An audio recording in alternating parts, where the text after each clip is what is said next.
Si Mr. Jojo Panaligan, Rider Page Studios. Saan si Sir Jojo? Ayun. Salamat po, congrats Senator. Tanong ko po sa cast natin, ano po ang pinaka-maaalala nyo off-cam while shooting this with Senator Robin? Sino pong naalala ko? Yung iba pong cast natin, Senator, kung ano pong maaalala nila shooting this, not necessarily yung mga scenes, but off-cam, interacting with you, Kami seeing po? you at work. Kami pong lahat? Ay, kasi po kami magbabarkada po talaga kami. Masaya kami. Sa totoo lang po, masaya po sa showbiz kaysa sa politika. Malayo po. So, iba ang ligaya po sa shooting. Siyempre po, may mga kasama kaming bago, katulad ni Juancho. Kami naman po ni Nadia. Babe, alam mo naman yun. Pero sila ngayon ni Dennis na. At siyempre kasama din po namin yung binibini ng Camarines Norte na siyempre po kami nagpapasalamat din po sa governor ng Camarines Norte kay Dong Padilla dahil support din po siya dito. At kami naman ni Eric, ngayon lang po kami nagkasama. Pero parang mas matanda pa sa atin to eh. Oo nga, hindi. Tsaka malaki rin ang inabono niyo sa movie. Hindi, ako nagpapasalamat kasi ang laki ng ginastos mo to sa pagkamatay ko. Pero hindi mo nilabas dito. Sa Bad Boy 4. Ibig sabihin, may Bad Boy 4. Bad Boy 4. Tsaka syempre po si EJ, ito po yung aking mahilaw na son-in-law. Kaya tuwing may project ako, sinasama ko. Kasi hindi natuloy. Hindi man sila natuloy nung anak ko. Tatay na rin ako. Kaya po ganun. Totoo lang po, ito po galing sa puso ko. Nandito ang mga tunay kong kaibigan. Showbiz. Salamat po. Doon sa tanong mo, si EJ may sasabihin. Well, ako na una po sa lahat, thank you. Maraming salamat po and nabigyan din kami ng opportunity na magawa itong Bad Boy 3. Kaya lagi ko naman sinasabi po ito na nasa probinsya pa po ako, nasa isang malayong lugar, pero idol ko na po talaga si Senator Robin Padilla. So, yun. Laging karangalan po sa akin na makatrabaho siya. Kaya nung tinawagan po ako ni Tita Nadia, sabi niya, one day lang, ikaw nang gagawa. Okay, sige, Vice Governor po ako nun. So sabi ko, sige tita, luluwas ako para dyan, one day. Naging 2 days, 3 days na, 4 days na, 5 days na, 6 days na. Napamove ko na yung session namin. Napapamove ko yung session. Bilang may blanket authority din naman ako, bilang Vice Governor. So, okay naman sa mga board members. Sabi ko, may shooting kami ni Senator Robin Padilla. Ay, okay po, manonood kami. So, good. Okay po. Anyways, pag off-cam po, sobrang experience ko kay Senator Robin kay Kuya. Laging ang bigat pag sa eksena, nakikita nyo naman hardcore action talaga. Pero pag off-cam na, ay kulitan na. Sinamahan pa ng Dennis Padilla. So wala nang ginagawa ko yung tawanan and nung nalala ko nung may eksena ako yung action na nakikipagbari lang kanina bago ako patayin ni Kuya Joko. Nandun po siya, tutok siya at talagang tinitingnan niya yung bawat eksena namin para maganda naman yung magiging resulta nung ginagawa po namin. And sobrang natutuwa ako nung pinanood ko kanina. So kahit ako, naiyak ako doon sa death scene ko. So sabi ko, ganda nung pagkakagawa nung death scene ko At si Kuya Dennis Padilla pala, hindi lang pala comedian. Ang galing, dramatic talaga Kuya Dennis. Grabe, nagulat po talaga ako. So, maraming hugot. Marami pinanggagalingan. Hindi ko na Malalim eh. hindi ko na kukwento kung ano yung mga pinanggagalingan mo nun. Yung tama ako sa ulo, parang may tama rin sa puso eh. Thank you po, maraming salamat po. Ako naman siguro, actually nag-umpisa tong pelikulan to masama loob ko. Kasi sa 40 years namin pagkakaibigan, never ako kinuha leading lady nito eh. Ako pinaka-loyal dito sa totoo lang magmula nung 80s pa. Pero hindi. Pre-namis naman niya talaga sa amin, hindi, magkakapelikula tayo bago tayo tumanda. So ito na nga yun. Matanda na kami. Nagkapelikula naman kami. Pero behind the scenes, wala akong tatalo sa pinagdaanan namin dito sa pelikulang to. Actually, dalawa yung sama ng loob ko kasi sabi niya, okay lang ba na may kissing scene ka? Sabi ko, sino ka kissing scene ko? Sabi niya, Padilla, huwag kang mag-alala. So, umasa naman ako na siya. Akala niya Umasa ako siya. Tapos may Rommel pa, may DJ pa. Akalain mo si Dennis, tapos pinutol pa.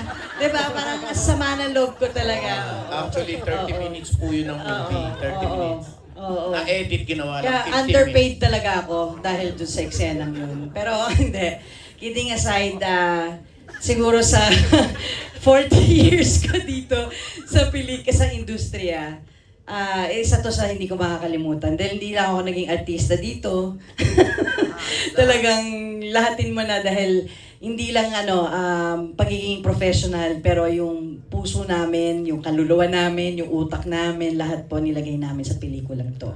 Lahat para sa taong to. Yun lang. Salamat. Ako po, mabilis lang. Actually, yung fight scene namin kanina, yun yung pinaka-favorite ko. Sa mga hindi nakakaalam ulit, mga 6 hours namin ginawa yan. Kaya yun yung pinaka-paborito ko. So, yun. Nakita ko yung tawag dito, yung opposite yung ginawa niya dahil sa totoong buhay, ako yung Kristiyano, siya yung Muslim. Nakita niyo doon sa pelikula, ang ginawa niya, ako yung Muslim, siya yung Kristiyano. Gusto niya ipakita na gusto niyang pakita na merong unity ang Kristiyano at ang mga Muslim. Kaya maganda yung message. Kaya nung tinuturuan niya ako ng mga Muslim words, pag umuwi ako, tinitingnan ko sa Quran ano ba ibig sabihin ng mga words na to. And malapit siya sa Kristiyano at Muslim, halos pareho lang sila. Kaya dito sa pelikula na to, yung importance na ibinigay ni Robin sa Kristiyano at mga Muslim, pantay lamang.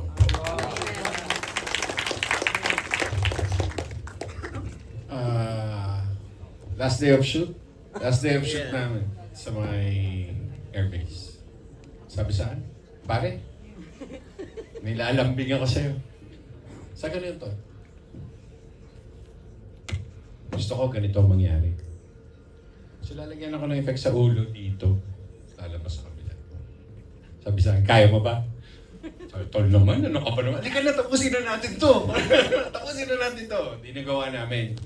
Tapos nung natapos namin, di nakahiga ako doon sa may lapag. Siya yung unang-unang mukha na lumapit doon sa mukha ko. Sabi niya, tol, ayos ka ba? Ha? Napingi ko doon sa ibig. Ha? Ano sabi mo? Okay ka ba? Oo! Di kita lumarinig. Pero it was a fun moment sa amin. Ever since naman nag-work kami ni Binoy ng Mista, tapos ng mga following years, wala naging problema. I'm happy, nakatrabaho ko siya nung bata ako hanggang sa tumanda ako, nandiyan pa rin yung camaraderie namin and friendship. Kay Dennis, Ma'am Nads, si Eric bago lang yan eh. Pero luma sa tingin ko yan. Pero yung grupo namin, we are so happy that we work together ulit. And walang hang-ups sa set. Yeah. Thank you. Dagdagan ko lang yung sinabi ni Paring Joko. Totoo po yan ha. Yung first movie ko, Public Enemy number 2. Maraming number 2. Magkapatid po kami doon. Bata pa kami pareho. Mas bata siyang kapatid ko. Kaya yung sinabi po ni Joko na bata pa kami, talagang bata pa kami. Yes, at ito naman, yung ating leading lady. Hello po. Yes. So, sa akin po yung, naalala nyo, Sen, yung sa bus po sa may Superlines. Kasi, syempre po, unang acting ko, unang movie ko po, nahihirapan po ako mag-internalize dun sa yakap scene namin sa bus. Parang nasa 30 minutes na po kami nung inaasikaso internalization. Sabi po sa akin ni Sen, ano ka ba, Iha? Isipin mo na lang, lolo mo ako. 30 minutes na. Talagang tinutulungan niya po ako mag-internalize kasi nahihiya po akong yumakap, ganyan. Pero aside po dun sa pinaka-memorable, siguro po yung pinaka-na-observe ko din, how he treated the staff, the directors, na kumain, mag-asikaso, asikasuhin yung mga babae. So, very caring po si Sen. Hindi ho sa ganun. Parang, very caring po sa... mag-ingat ka sa pagsasalita. Andiyan dyan yung Senate President ng bahay nila, ha? Yung Senate President andyan, ha? Very caring lang po talaga si Sen, even po kila Miss Betcha, kila Miss Jen, kung kumain na, kung kailangan po pag kumakain sabay-sabay.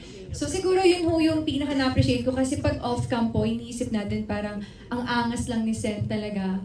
Pero sa off-cam po sobrang matulungin talaga and may mabuting puso po talaga. So yun po. Sorry, ha? Ninervyos kami. Tubig, gusto mo? Magandang gabi po sa inyo lahat. Sasabihin ko lang po ay nanggaling sa puso ko. Talaga pong itong pelikulang ito ay pinagandaan, pinag-aralan, pinagtiyagaan. Talaga pong lahat ng mga eksena, katulad lang po yung fight scene nila, yung one-to-one fight, bago po ginawa yan, nag-ensayo muna sila. Saka siyempre po, pasalamatan natin ng Viva, talagang ang suporta niya. Pagka pinikula ni Robin Padilla, nakatodo. May ambing niya sa mga international film. Ang nakita niyo naman yung mga aksyon. Wala pong nagtitipid. Lahat po ng aksyon, pinag-iisipan, pinag-aaralan bago po namin sitin. At pati po yung mga artista talaga pong gustong-gusto nila dahil bihira po magkaroon ng ganitong klaseng pelikula ang Pilipinas na pwede niyong iambing sa international. Kaya mabuhay po ang ating bida, mabuhay po ang ating producer, mabuhay po kayong lahat.